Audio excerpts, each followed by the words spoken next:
Bienvenue à l'émission À part égale, l'émission du réseau Parité 1-1 du groupe La Poste. Aujourd'hui, j'ai l'honneur de recevoir parmi nous Hortense Aran. Hortense, bonjour. Bonjour. Hortense, vous êtes une ancienne grand reporter de guerre, et vous êtes créatrice de Fleurs d'ici. Alors j'ai envie de vous poser la question, Hortense, comment on passe de reporter de guerre aux fleurs? Alors la fleur au fusil, c'est une expression, mais comment on passe de la guerre à la fleur? D'abord, merci pour l'invitation, je suis ravie d'être là. Et donc, effectivement, moi j'ai un parcours assez atypique. J'ai commencé par être grand reporter, mais pas pour n'importe qui, puisque je travaillais pour la BBC. Ouais. Et la BBC, c'est, comme chacun sait, le service public mondial de l'information. Ouais. Donc avec une mission quand même d'éducation populaire, etc., qui est très forte. Et ce qui, moi, est le fil rouge de mon parcours, c'est précisément en fait cette notion d'intérêt général, de bien commun, service public. Enfin, on peut y donner plusieurs noms, mais effectivement ce sens de la mission au service du plus grand nombre. Et donc de la même façon que quand j'étais journaliste, je le faisais dans un but qui était celui d'essayer de faire en sorte que les citoyens puissent prendre leurs décisions avec un degré d'information le plus important possible, ce qui me semblait très important pour la vie démocratique des pays. Aujourd'hui, je suis entrepreneur, mais toujours avec ce même sens de la mission, puisque on fait partie du mouvement des entreprises à mission, précisément, entreprises à impact, qui sont aujourd'hui définies par une loi qui s'appelle la loi Pacte, qui a été qui a aujourd'hui quelques années, mais on était nous parmi les pionniers en fait de ce nouvel modèle. Ça veut dire qu'on est des entreprises, donc on est avec une mission, on reste dans le cadre entrepreneurial et for profit, donc pas dans un cadre associatif, mais avec quand même cette mission qui est écrite dans les statuts de l'entreprise. Oui. Nous aussi, groupe La Poste. Nous sommes aussi une entreprise, une grande entreprise à mission, donc on se rejoint. Et évidemment, comme toutes les postières et les postiers, qu'on se force sens de l'intérêt général, donc on partage, et merci d'avoir accepté aussi de témoigner, parce que je pense qu'on a des choses vraiment à prendre de vous, de votre parcours très intéressant. Donc Hortense, vous avez changé de monde, même si il y a ce fil conducteur qui quand même reste l'intérêt général. Et moi j'ai découvert, j'aimerais que vous m'en disiez un mot, on parle beaucoup de fruits et de légumes de saison, de circuits courts, et j'ai découvert que c'était le cas aussi pour les fleurs. En fait, on se pose peut-être, en tout cas moi je ne savais pas, on se pose peut-être moins la question, et en fait il y a ces enjeux aussi, et donc on peut faire de l'économie responsable, ça reste de l'économie, parce que vous êtes une entreprise comme vous l'avez dit, mais de manière responsable. On peut être responsable et performant. Absolument.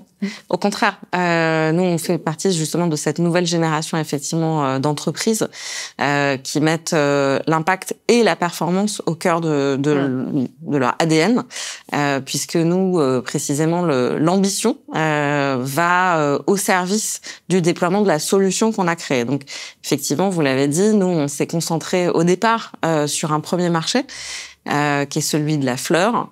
Aujourd'hui, c'était encore plus vrai il y a 5 ans, malheureusement. 85% des fleurs sont importées. Ah, c'est fou.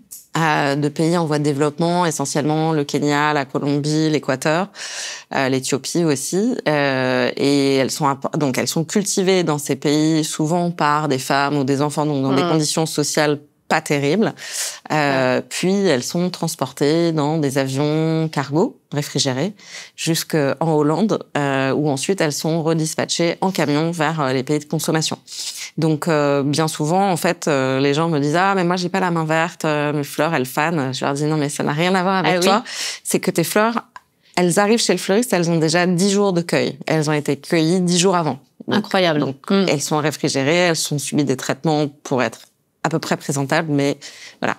Et après, en plus, le choc thermique, puisqu'elles sortent de frigo et on les met chez soi où il fait une température plutôt aux alentours de 20 degrés, forcément, c'est les fleurs fanent. Donc, nous, ce qu'on a souhaité faire, effectivement, c'était essayer de proposer une solution pour remettre au goût du jour, déjà, les fleurs locales et de saison. C'est ça, la baseline de Fleurs d'ici, c'est local et de saison. Local, pourquoi? Parce que évidemment, ça permet de réduire le transport, donc les émissions carbone liées au transport, etc. Mais 2 saisons, c'est aussi très important parce que typiquement, on pourrait trouver des roses, par exemple, au moment de la Saint-Valentin en février. On pourrait trouver des roses françaises, même si la saison de la rose, naturellement, c'est plutôt entre juin et novembre. Ouais. Mais on pourrait trouver des roses françaises au moment de la Saint-Valentin. Mais ça voudrait dire qu'elles ont poussé sous serre, chauffées, éclairées, donc avec un impact carbone majeur. Il y a un côté tech aussi derrière, parce qu'il y a tout ce qui est autour de la livraison, de tout ce qui est organisé. Il y a tout ce qui est dématérialisé dans votre système. Enfin, vraiment, il y a un côté très novateur. On pourrait penser, bon, les fleurs, que c'est de l'environnement, que c'est, vous voyez ce que je veux dire. Et là, vous allez au-delà. Il y a un côté vraiment visionnaire et tech. Je vous pose cette question-là parce que souvent on dit, on trouve pas de femmes dans le numérique, dans la data. On trouve pas de femmes chefs d'entreprise. Elles ont de la version au risque, etc. Donc, j'ai envie de vous poser un peu cette question parce que vous êtes un modèle déjà, vous avez été reporter de guerre, donc c'est pas non plus forcément des métiers où on s'attend à voir des femmes, même s'il y en a pas mal en fait. Il y en a pas mal. Quand on commence à regarder quand même le sujet, il y en a même qui sont vraiment comme vous des choses très dures et qui font le job vraiment très très bien. Donc moi je tiens à le saluer. Et puis vous avez aussi ce côté visionnaire, une nouvelle approche, un regard entre l'intérêt général comme vous le disiez et aussi ce regard tech quoi, enfin numérique. Non, effectivement on n'est pas du tout fâchés avec le progrès, au contraire. Mais c'est vrai que c'est le progrès au service d'une vision d'intérêt général. C'est-à-dire que on a effectivement aujourd'hui les modèles de plateforme sont beaucoup décriés, notamment dans le transport. On va pas les citer, mais voilà. Mais en fait, c'est comme comment dire, on peut pas trouver qu'un marteau c'est mauvais. Enfin, un marteau, ça dépend comment on l'utilise. Soit c'est pour construire une maison, soit c'est pour casser quelque chose. Nous, on essaye de se dire que la tech, c'est un peu pareil, c'est-à-dire que ça offre des possibilités de déploiement et donc de performance importants. Mais tout dépend pourquoi, au service de quoi. Donc effectivement, nous, ça paraît très simple, comme vous le dites, de dire on va proposer des fleurs locales et de saison, sauf qu'en fait, ça n'existait pas. C'est-à-dire que quand nous, on est arrivé sur le marché et qu'on a contribué à faire prendre conscience aux consommateurs de ce problème, c'était bien, ça sensibilisait les gens, mais il fallait proposer une solution. Or, quand vous étiez à Mont-de-Marsan, par exemple, vous êtes fleuriste à Mont-de-Marsan, la seule façon que vous avez de vous procurer des fleurs pour faire des bouquets, donc d'acheter votre matière première, c'est de faire appel à un grossiste hollandais qui va venir vous livrer en camion de la fleur qui viendra donc du grand marché aux fleurs qui est à Aalsmeer, dans la banlieue d'Amsterdam, à côté de l'aéroport. Donc c'est une immense plaque tournante, c'est beaucoup plus grand que Rungis, mais c'est à peu près de cet ordre-là. Parfois même, absurdité, les fleurs ont été coupées à 10 km de Mont-de-Marsan, récupérées par un grossiste hollandais, ramenées en camion jusqu'en Hollande, puis réimportées vers la France, sur un produit qui est frais et fragile. Donc, qu'est-ce qu'il fallait faire? Il fallait faire que l'offre et la demande se rencontrent à une échelle locale. Ça a l'air très simple. Ça s'appelle la place du marché. Ça existait jusque dans les années 50 en France de façon physique. Et nous, on a réinventé la place du marché, mais de façon digitalisée. Donc, comment on fait se rencontrer l'offre et la demande à un niveau local. Donc, c'est des modèles ça s'appelle des modèles de marketplace, marketplace, place de marché. Mais c'est un peu cette idée de dire, il faut, pour que ça marche, pour que ça soit viable économiquement, il faut évidemment apprendre à mutualiser les flux commerciaux. Quand je vous écoute, puis je vois bien, c'est solide, c'est réfléchi. Alors, on pourrait se dire, en fait, c'est du bon sens, mais ça n'existait pas et on est perdu. Peut-être qu'on a perdu le bon sens. Et effectivement, les innovations permettent de revenir à des choses et de remettre les choses au bon endroit, j'ai envie de dire. Et j'ai envie de vous dire, c'est solide, votre système votre modèle, il est bien réfléchi. On voit que vous connaissez bien le sujet. Donc ça, je fais la question qui va un peu gratter, c'est que donc vous n'avez pas eu de souci pour avoir des financements, j'imagine. Parce qu'on entend des fois une petite musique qui nous dit que pour les femmes, c'est plus compliqué. Ouais, non, c'est très clairement plus compliqué. Aujourd'hui, il y a plein d'études effectivement qui le démontrent. Il y a le collectif Sista qui s'est beaucoup attaqué à cette question, effectivement. Aujourd'hui, 95% des fonds levés le sont par des hommes. Donc, ça veut dire que les femmes lèvent 5% des fonds disponibles. Donc, effectivement, il y a un vrai décalage dans l'accès au financement entre les hommes et les femmes. Pourquoi? Parce que essentiellement, en fait, dans les fonds, il y a très peu de femmes qui sont... Alors, il y a des femmes, mais qui sont pas toujours en situation d'être décisionnaire. Donc, nous, on l'a pu le constater. Il y avait une grosse appétence des femmes qui étaient analystes, etc., sur notre dossier, parce qu'elles, enfin voilà, il y a une dimension en plus très concrète, très évidente. Donc, grosse appétence. Mais après, au moment où on arrivait en fait au niveau des comités d'investissement, ça se compliquait. Parce que effectivement, la fleur, c'est considéré comme quelque chose de féminin. On considère que c'est un petit marché, que c'est pas très intéressant, sachant que par ailleurs, il faut avoir en tête que nous, la fleur n'était que notre première itération, puisque le système évidemment a la capacité à ensuite se diversifier et adresser d'autres marchés sur lesquels malheureusement il y a les mêmes problèmes, type le maraîchage. Enfin bref, il y a énormément malheureusement encore de produits sur lesquels la France est productrice, mais qui sont exportés pour être réimportés. Enfin bref, voilà. Donc il y a vraiment malheureusement cette question de l'import-export de produits agricoles avec des distorsions de marché et malheureusement plus large que sur la question des fleurs.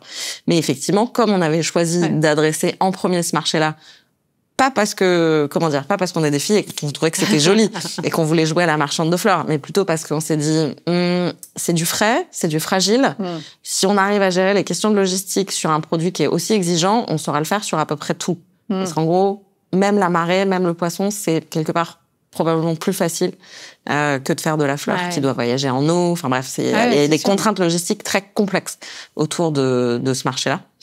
Et donc, effectivement, on s'était dit, bah non, au contraire, on va faire l'Everest par la face nord, et comme ça, derrière, tout ira bien. Et c'est pas du tout comme ça que ça a été perçu, effectivement, par les investisseurs qui trouvaient que c'était mignonnet, mais que c'était pas forcément une question prioritaire. Et quelque part, on peut le comprendre. Quand le vendredi soir, vous allez prendre un verre avec vos collègues investisseurs, ça a l'air probablement plus sexy de dire qu'on a investi dans les NFT ou dans les bitcoins ou je ne sais quoi, versus dans une boîte qui fait finalement que des fleurs locales et de saison. Et vous pensez que c'est le sujet ou c'est le fait que vous soyez une femme qui est portée? Parce que moi, à la Poste, on accompagne aussi des créatrices d'entreprises, on accompagne des startups, on accompagne des femmes qui créent dans le numérique et qui, pour le coup, sont vraiment dans de la tech. On parle pas de fleurs, même si il n'y a pas que cet aspect-là, bien sûr. Mais elles ont les mêmes problèmes.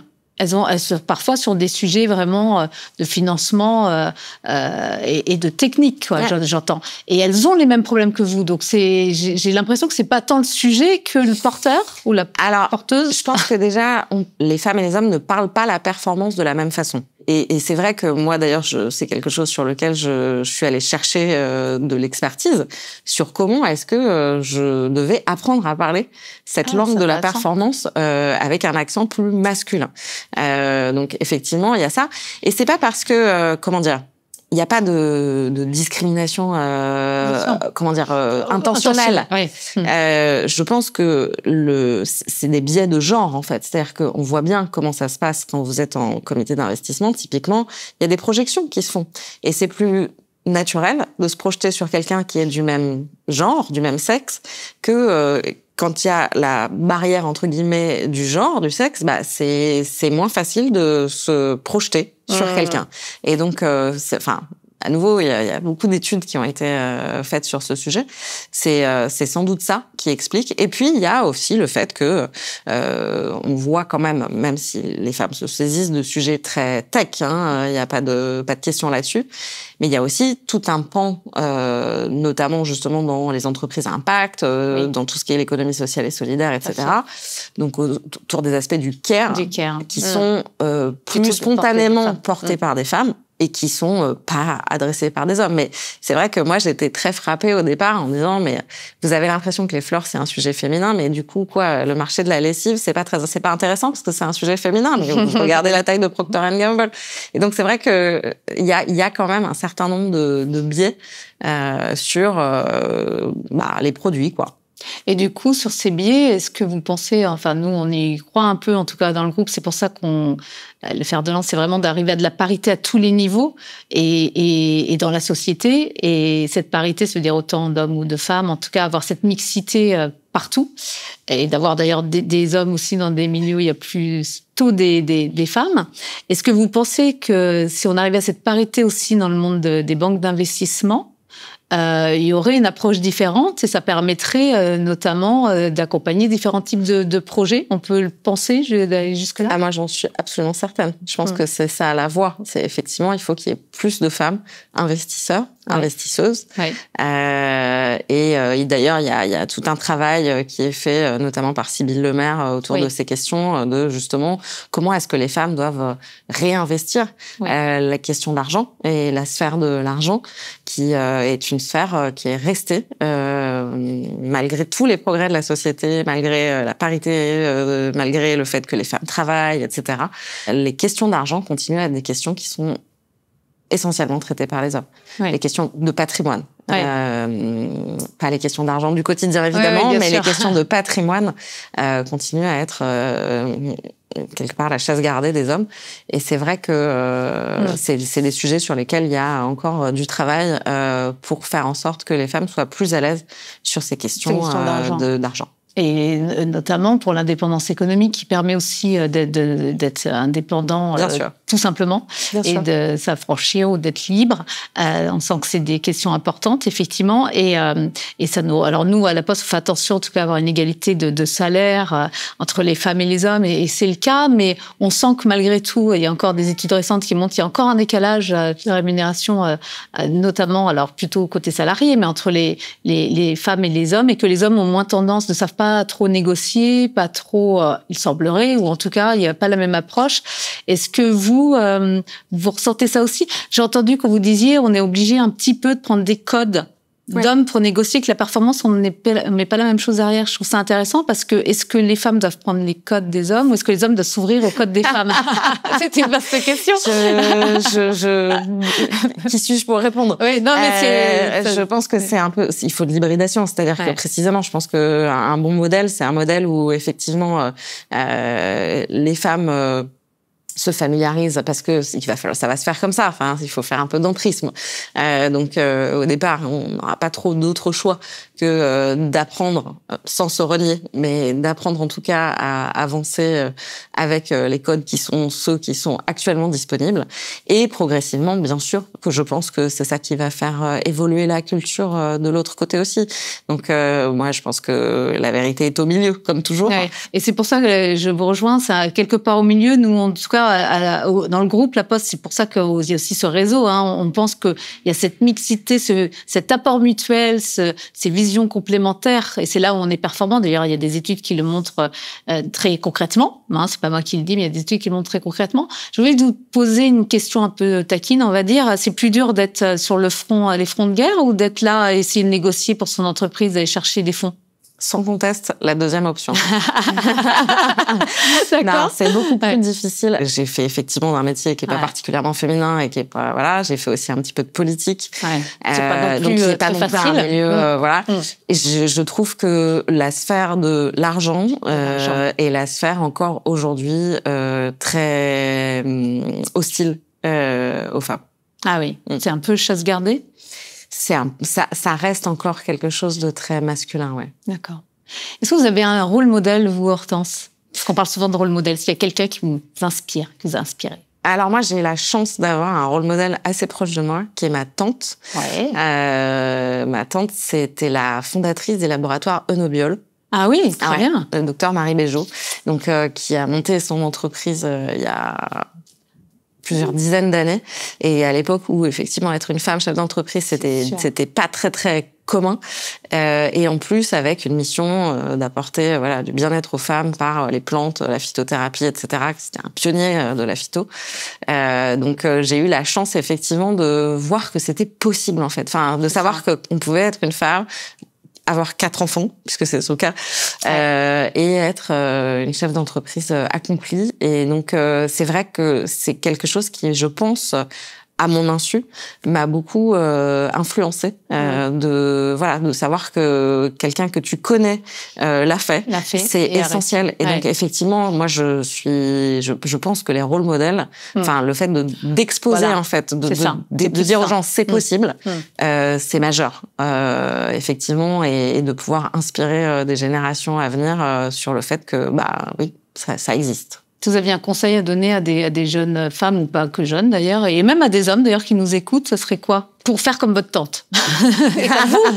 Et comme vous. D'être ambitieux. Mais l'ambition, c'est une notion qui est souvent assez décriée, qui est pas toujours très positive. C'est vu un petit peu comme quelque chose d'arriviste, etc. Moi, c'est pas ça. Mon message, évidemment, c'est de dire que il faut viser la lune, quoi. Enfin, voilà, faut se dire que effectivement, c'est possible et que alors c'est pas facile, mais c'est possible et je pense que quand on fait les choses pour les bonnes raisons, c'est ce truc de l'alignement là, le chef d'entreprise avec sa mission. Je pense que c'est essentiel et c'est ça qui est porteur. Merci beaucoup, Hortense. On sent en tout cas que, enfin, c'est très inspirant parce que d'être aligné, et je vous rejoins, quand on est aligné, tout s'ouvre, tout est possible, et quand on y croit, et ce sens, vous le transmettez de l'intérêt général. On peut faire de l'intérêt général, faire du bien et en même temps faire du business. Je crois que c'est très marquant. Nous, on y croit beaucoup. C'est aussi notre modèle, évidemment, à la Poste. Donc, merci pour cet échange et pour toutes ces pépites que vous nous avez données, toutes ces fleurs. Donc, en tout cas, disons-le avec des fleurs, j'ai envie de dire, mais merci beaucoup Hortense pour cet échange. Merci, au revoir.